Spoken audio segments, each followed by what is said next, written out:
Hi, this is Matt Allen from Nitrome, and with me I've got one of our senior game gurus, Aaron Steed. Hi. Today we want to tell you a bit about our soon-to-come game Steamlands, which we're hoping you're all looking forward to, and we just want to tell you a bit about how it came to be, how it got put together, and more along the way. So if we just let it get past this opening sequence here into the actual level, Aaron can tell you a bit about it. Yeah, this is your first level, and you can see that the game's about dragging blocks onto your tank, and you do this so that you can be armoured and go and fight other tanks. And yep, he's just learning how to drive here, and he'll be off. You also get lots of machine guns and guns to stick all over your tank as well to help you, well, blow up other tanks and steal all their stuff. The inspiration for Steamlands came from a game called Captain Forever by developer Jared Woods. It's a really good game, I'd recommend you all try it. It has a similar premise in that you tag blocks together to make a spaceship, and then you take that spaceship round shooting other spaceships, and then you rob their blocks and tag them onto your thing. Now, I kind of liked the turrets in it because it was a bit like tower defense, which we've got up now. And I kind of wondered if there was a similar sort of game that we could make where it would combine the two elements to kind of make a tower defense game, but on a vehicle that you could move around.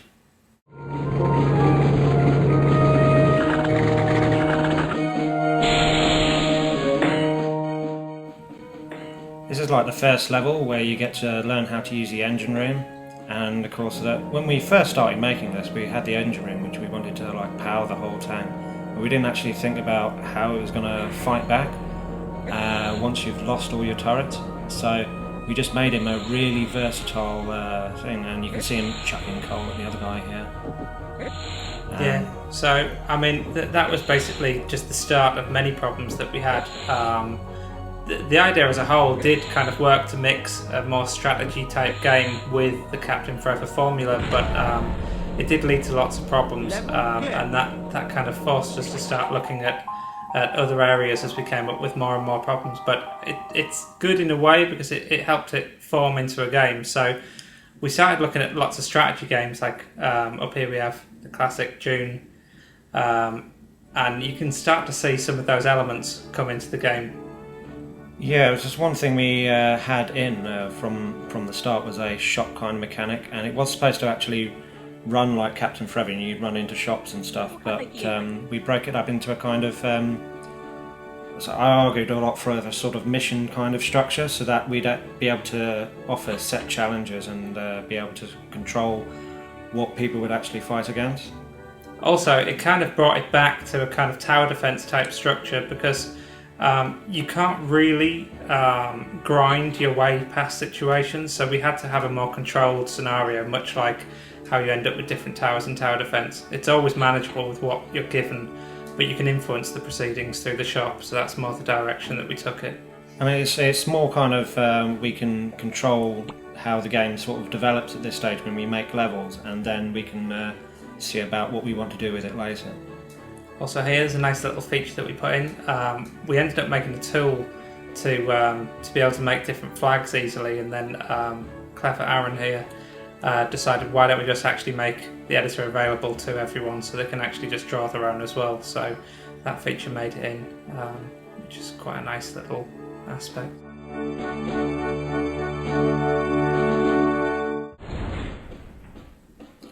There's really two kind of strategy elements in the game, and you can see from this little like help pop-up which comes up before the level where you start dealing with the turrets, that what you've got the blocks which actually armour your tank and also which shoot back at the other tanks, but also you've got the power which is generated from your engine room, and you need to have all of those blocks, like utility blocks, which we'll get later on in the game.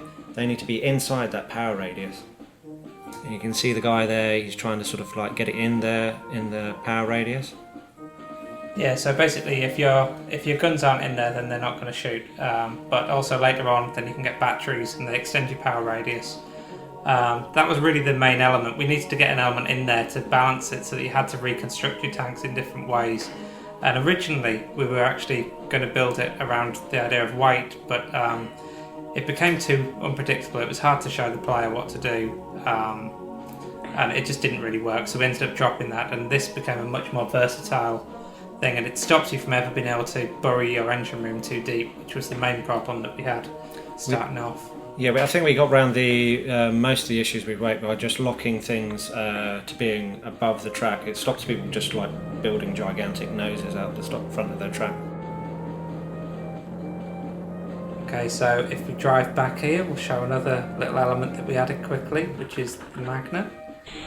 Basically, we had a problem where blocks would get lost behind your tank, you wouldn't know where they were, so this element really kind of helps you find blocks and just stops you having to annoyingly drive left and right of any blocks that you want to pick up. So that's another problem solved. So we'll finish the demonstration here and we'll ride into battle and let you enjoy that, and I'll just leave it by saying that this is Steamlands and it's coming out really soon. It should be our next game out, so I hope you all enjoy what you see.